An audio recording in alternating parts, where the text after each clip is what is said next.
So many entrepreneurs that I talk to, they're so scared to start, to take that first step because they don't have everything. And I am guilty of this as well. They don't want to take that first step because they think, what if this isn't the right thing? What if this isn't my right avatar? What if this isn't the right market? What if this isn't the right service? What if this isn't the right area? And they hold back, or they think they're going to waste time, or they're going to waste money. And so they hold back by fear.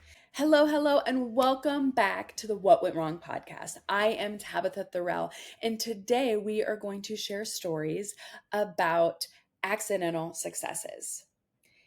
How many of you use these little things on your desk that look like this? Yes, the Post-it. The story of the Post-it. That is what we are going to share today because I believe that every single person listening to this has an idea, has created an idea, or will soon create an idea that will be an idea of an idea of an idea. You don't even know what it's formed yet, but it's in your brain and it needs to be birthed.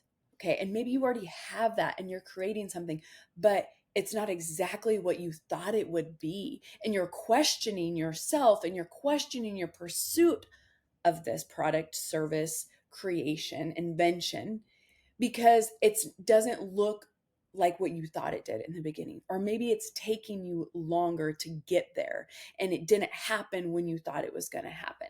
I want you to lean in close to this story because this story, there's so many great nuggets in it, and we're going to unpackage this, but I want you to put yourself inside the story. I want you, as I read this story from invent.org, I'm going to read this story and share the story with you as if you were in the story. Okay. Because, like I said, we all have something inside of us. If it's a business, if it's a product, a service, an invention, that we think it will be something.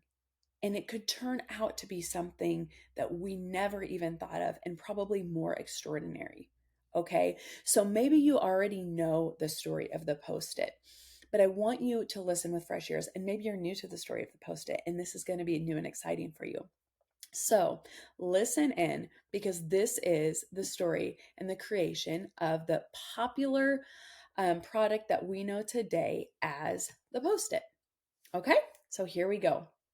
In 1968, in the National Inventors Hall of Fame, inductee Spencer Silver made a discovery that led to one of the most successful office supply products in the world, in history. But his findings did not appear promising. As a senior scientist working for 3M, which is a company, Silver was tasked in developing a new, stronger adhesive. Think about that. He was asked to develop a stronger adhesive. However, the sticky microspheres he invented were neither strong nor permanent.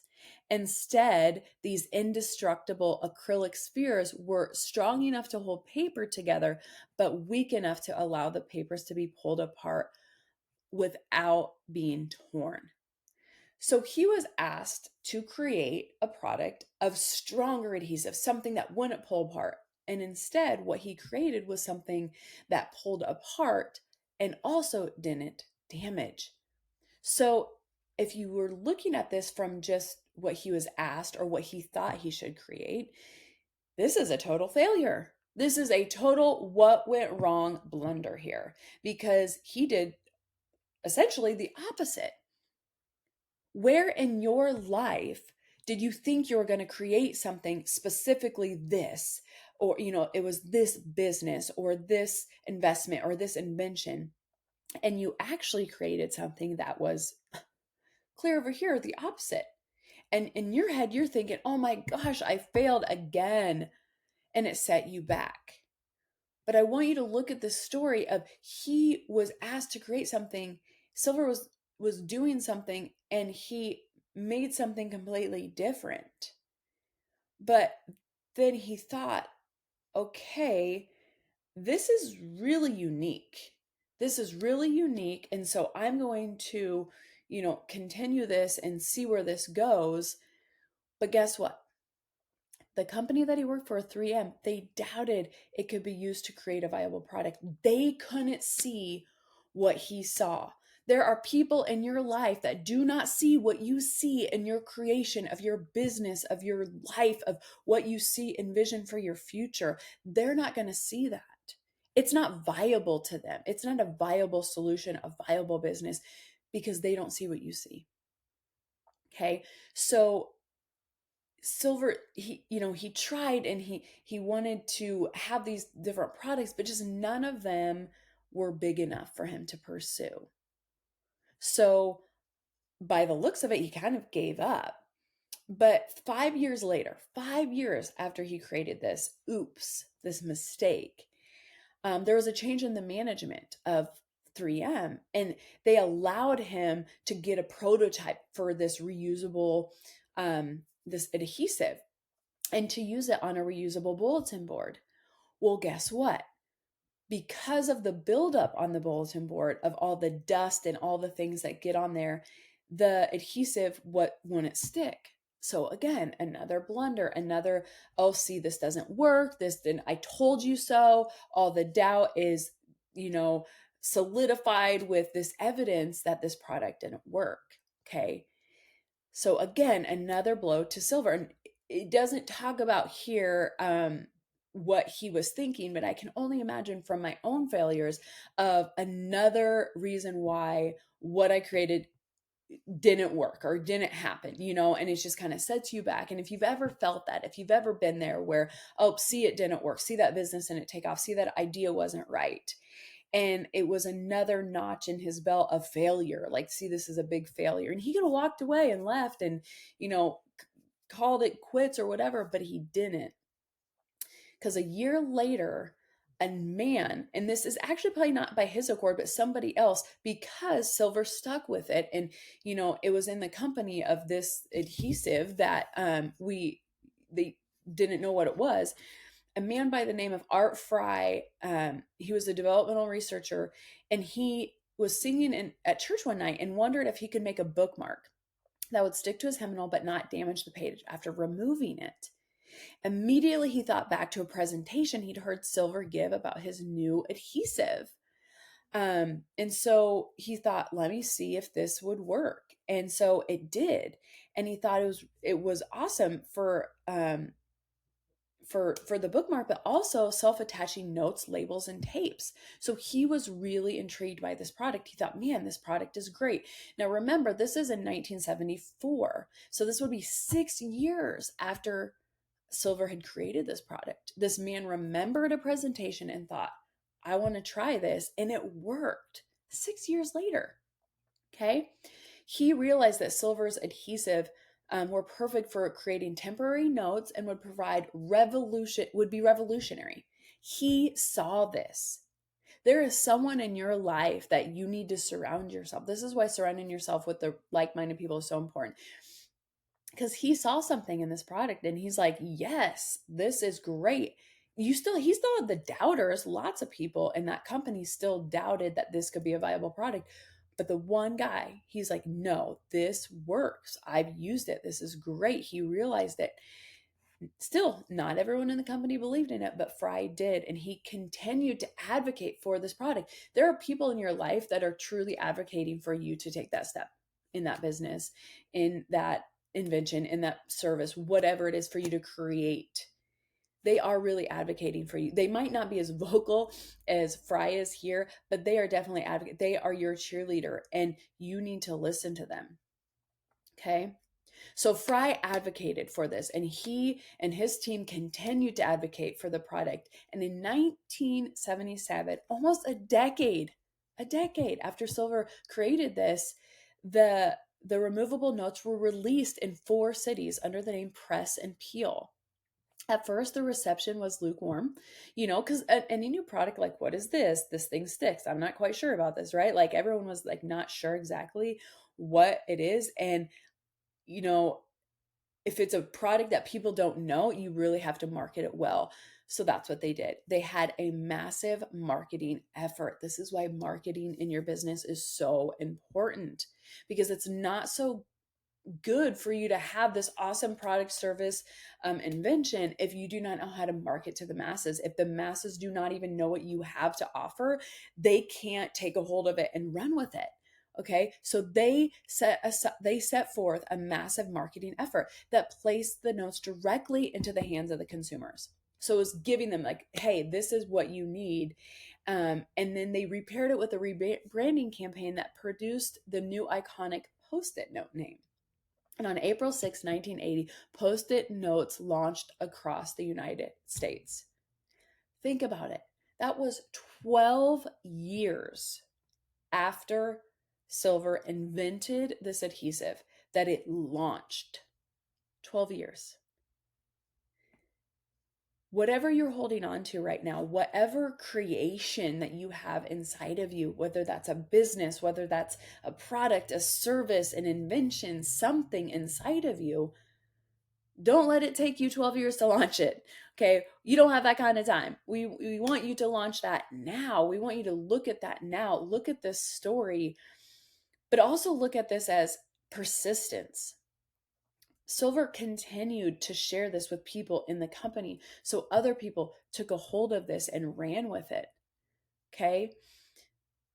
This time when they launched it in, 12 years later, when they launched it, the success was immediate.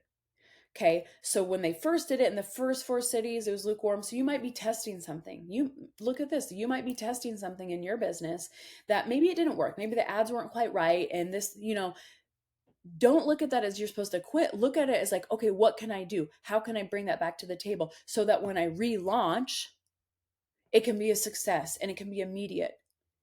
And they were able to, because of the success, they were able to promote, and it was able to promote itself. They didn't have to try so hard. It was like, just like when you have something good and people refer it and give it back and do those things, it was able to promote itself. Fry said, it was always a self-advertising product because customers would put the notes on documents they sent to others, arousing the recipient's curiosity. They would look at it, peel it off, play with it, and then go out and buy a pad for themselves. When you have a great product or service and people see the value in it right away, they're going to refer other people. People are going to ask questions.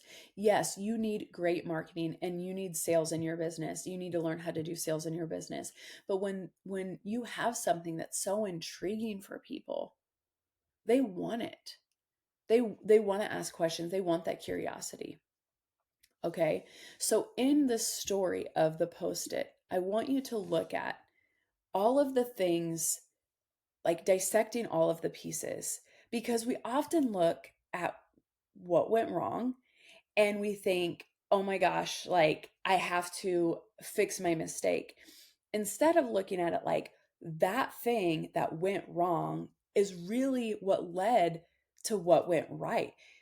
Silver in the beginning had it wrong. They wanted a strong adhesive, and he gave them an adhesive that wasn't strong and didn't rip the paper off. So the opposite of strong, right? Like it made it weak so it could come off. But inevitably, that is what this product right here, and I don't even know how much the company is worth. I'm sure billions upon billions, what that company is worth today because of what went wrong. So when you're looking at your business, whether so many entrepreneurs that I talk to, they're so scared to start, to take that first step because they don't have everything. And I am guilty of this as well. They don't want to take that first step because they think, what if this isn't the right thing? What if this isn't my right avatar? What if this isn't the right market? What if this isn't the right service? What if this isn't the right area? And they hold back, or they think they're going to waste time, or they're going to waste money. And so they hold back by fear instead of going forward and thinking, even if I fail, because ultimately that's what they're scared of is failure. If I fail, that's going to lead me to the right. That wrong thing I do is going to lead me to the right. And that's what this story teaches us, is that in the midst of wrong, we lead it to the right. Okay.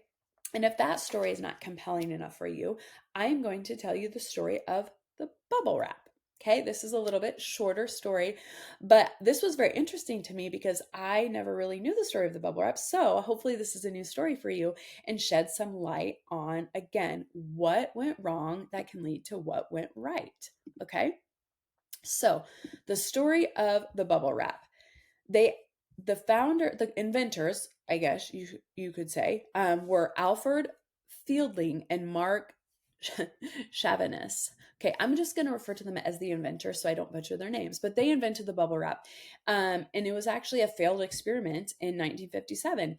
They both said they didn't create the bubble wrap for protective packaging or to improve storage. They actually created it for textured wallpaper.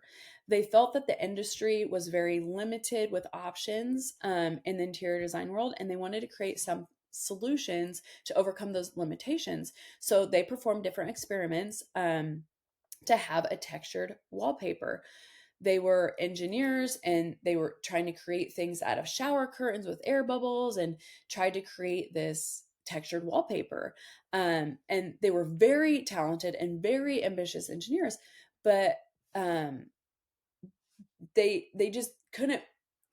The interior design world was just not ready for their textured wallpaper, and the experiment was unsuccessful. And they tried to create, this machine that did it, and the the machine only created plastic sheets with air between them. And so they decided to sell their plastic wallpapers with paper backing and to the market, but it just wasn't. They just weren't ready for them. Okay, so they thought, okay, we created this, it didn't work, but that didn't stop them. Okay, so they used what they had gained for knowledge, and they helped them come into a second chance or a second market. And so they thought, okay, we failed at the creation of the texture wallpaper, so they decided, let's take this product that we created and use it for greenhouse insulation. They thought, okay, this is going to be great. Um, it's an effective and cheap option for greenhouse insulation. Okay, so they thought, let's do this. And it was very challenging to try to get into that space as well. And so even though they thought, oh, this could really, decrease your energy bills and this is a great option, it was another failure. They could not get into the market. It didn't work. It was not where they were meant to be. Okay, so that was their second chance. First chance, interior design, want, want, want. Second chance, greenhouse insulation, want, want, want. Right? Like, not good. But they continued. They knew what they were gaining with this failure was learning, was knowledge. Like, they knew they had a good product. They just didn't know exactly where it fit. This might be where you're at. Maybe it's an avatar that you've been trying to target and it's just not a good fit. Or maybe it's a service and you're just not in the right niche. And you're thinking, oh my gosh, like I've tried this, and you've had first attempt, second attempt. Well, maybe it's the third attempt, because that's what happened with these inventors. Fielding and Chavannes, see if I say that right, they had their failed attempts and they tried again. Okay, so even though they knew they had this great product, they knew like they had to get into the right field. So in 1960, 3 years after the invention, a man used the bubble wrap for protective packaging. His name was Frederick Bowers, and he believed that the air in between the bubbles could potentially keep the product secure and in place. And he thought this was an effective and versatile packaging material that was easily protect any product during storage and packaging. So Frederick Bowers thought it was the ideal time to reveal the effectiveness of the bubble wrap for protective packaging. He researched more about bubble wrap and then shared this idea with the International Business Machine. He told IBM how bubble wrap could effectively protect their computers during storage and shipping one place to another. IBM agreed to use the bubble wrap rose as protective packaging material for their new computers and other fragile accessories. The IBM was one of the largest multinational companies at the time, and when IBM used bubble wrap as packaging material, it made the path easier for Fielding and Chavez's invention. If that story wasn't compelling enough, I am going to share another story with you about bubble wrap. Yes, another product that almost every single person has used or will use in the future. And it had a very unlikely start. Back in 1957, two inventors by the names of Alfred Fielding and Mark Chavon created a product um, that they wanted for interior design. They wanted to create textured wallpaper. So they wanted to create this product where it was plastic on the front and paper on the back. But in the midst of creating this, it created an air pocket between two pieces of plastic. And they thought, you know what, we're still going to market this. We want something new and fresh for the interior design world. They just were really, excited about what they had created, and they thought, we're going to launch it anyway. And they put it out in the interior market world, and it was a flop. The interior market world was not ready for textured wallpaper.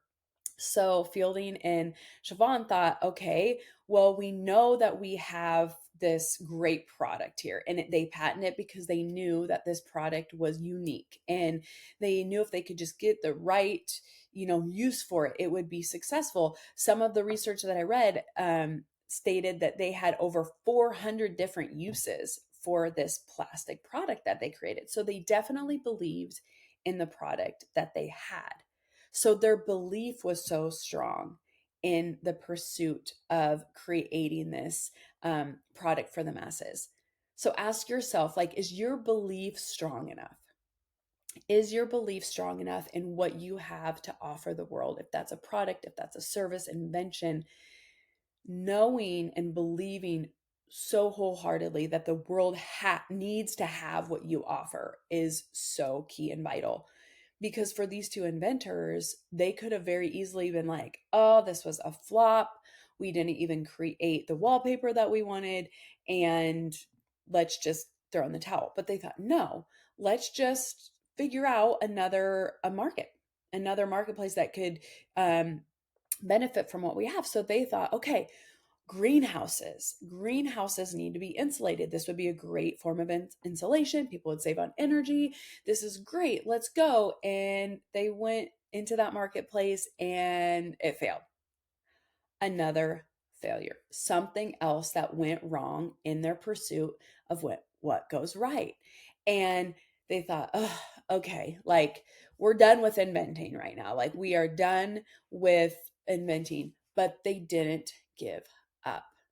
And this is where it's so important. It wasn't them trying harder or creating more, it was getting their product into the right hands. This, again, is another reason why surrounding yourself with people who may not see what you see in the product or service that you have, seeing something differently. And the man who brought them this perspective was by the name of Frederick W. Bowers, and he was a marketer for the company called Sealed Air. Okay, they came up with the idea of using bubble wrap as a packing material. As the story goes, and I looked at several different research articles online, but as the story goes, he used the bubble wrap for himself to see if it could be used to ship things without damaging. So he thought, okay, if I can get this product to ship my materials without damaging, because he thought the air between them would be cushioned enough, and he saw something differently, and he thought, okay, if I can get this to ship without damaging, this is going to be a great product. And he did. So he actually convinced the people at IBM, which way back when, those were the big, gurus of computers and all of those things, that we take advantage of right now. But he got them to use it with their new 1401 computer back in 1959, to use it to protect their computers when they were shipping out their very fragile computers back then. And the rest is history. They used them, it was highly successful, and now bubble wrap is everywhere. And these inventors, Fielding and Siobhan, were the ones who created it, and they didn't even create it for bubble wrap. But somebody saw something in this product and thought that would be great for this. And now bubble wrap is everywhere. They saw something that was wrong in that field and they switched the field and the purpose, and boom, it's what went right in the packing industry. It'd be completely different if you had to pack it with the peanuts. I don't even know what they used before, if they just used cloth. I think they did. I think they used cloth and they wrapped it up. And you know what a hassle. This bubble wrap is like 30% recyclable, so it's great for the environment, all these great benefits. I tell you this story in the story of the Post-it, and these are products, right? Like these are products. And you might be saying, Tab, I don't have a product. I have a service, or I have an app I want to create, or I'm in the coaching industry, or whatever. Did you know that YouTube was created as a dating video app site? It wasn't even created for what it is today. The founders of YouTube, let me find the name here. Yeah, Charlie Hurley and Steve Chen and Jod Karam. I am so sorry, I totally butchered those names. But the founders, clear back in 2005, they created that site for dating. And within a week, nobody had uploaded any videos. And I think they even said, I read a site, an article, and it said they were even going to pay women $20 to upload their video, and nobody did it. So then they opened forum to any videos, and boom, the rest is history, right? I think it's worth like $7 billion plus dollars. And that was an online site. So don't discount yourself because it's not a product. Like, don't discount yourself because, you know, that was way back when and everything's created. No, you have something inside of you, a product, a service, an invention, a business, something different. And you might not know all of the details of how you're going to get there. You might not know all the details of what it's going to become, but that's the point. That's the beauty in this journey of entrepreneurship, is the persistence, who you become. Can you rise above the what went wrongs in the journey? Can you find the people that are help to uplift you and help create something that's bigger than you, better than you, stronger than you, a bigger vision, a better product than you could have created on your own? Can you put your ego aside and say, I need help, I need other people, I need the who to help me create the what that's going to get me to my why? Because when you realize that, fear will no longer hold you. Fear will no longer hold you back and keep you captive, because there's nothing to fear. Because failure is nothing to be feared. Wasting time, wasting money is an illusion that we create to stop us from moving forward. It's an illusion that keeps us safe because we think that this failure is some sort of danger, and it's not. Fear is a choice.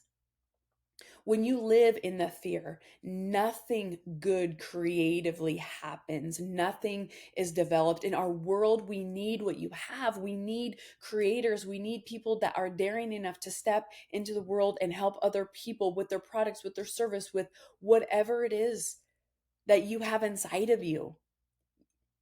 So step out of that fear. Realize that you are just one misstep, one failure away from the bigger picture, from other people benefiting from what you have. Because if we can learn anything from these stories, it's that it wasn't what we started with that became the thing, but we had to start in order to get the thing. So you need to start. And if you have started and you're stuck and you're feeling like, Tab, I've been doing this for 6 years, I've been doing this for 16 years, I've been doing this for 30 years, and it is not what I thought, keep going. It's not meant to be what you thought. It's meant to create and become what it becomes. and you become who you need to be in order for that to happen. If those inventors stopped because everybody doubted them because it was new and fresh, we would never have Post-it. We never have bubble wrap. We would never even have YouTube. Can you imagine a world without YouTube these days? Oh my gosh, these guys just thought, oh, let's do this. And then let's open it. Let's be open and receptive to something that we didn't really start this for, but let's just see. Wouldn't that be amazing if your business could just be, let's just see and take the steps? And yes, you have to have strategies and you have to do the work. Of course, it's not just going to happen overnight. These guys worked at it. They were diligent. They were persistent in what they did, but they didn't let not knowing or that fear hold them back. They went for it anyway, and they've had these amazing products, these amazing businesses because of it. And that can be you. So remember, what went wrong can always lead to what went right when you just keep persisting. I'm Tabatha Thorell. Thank you for joining us. Until next time on What Went Wrong.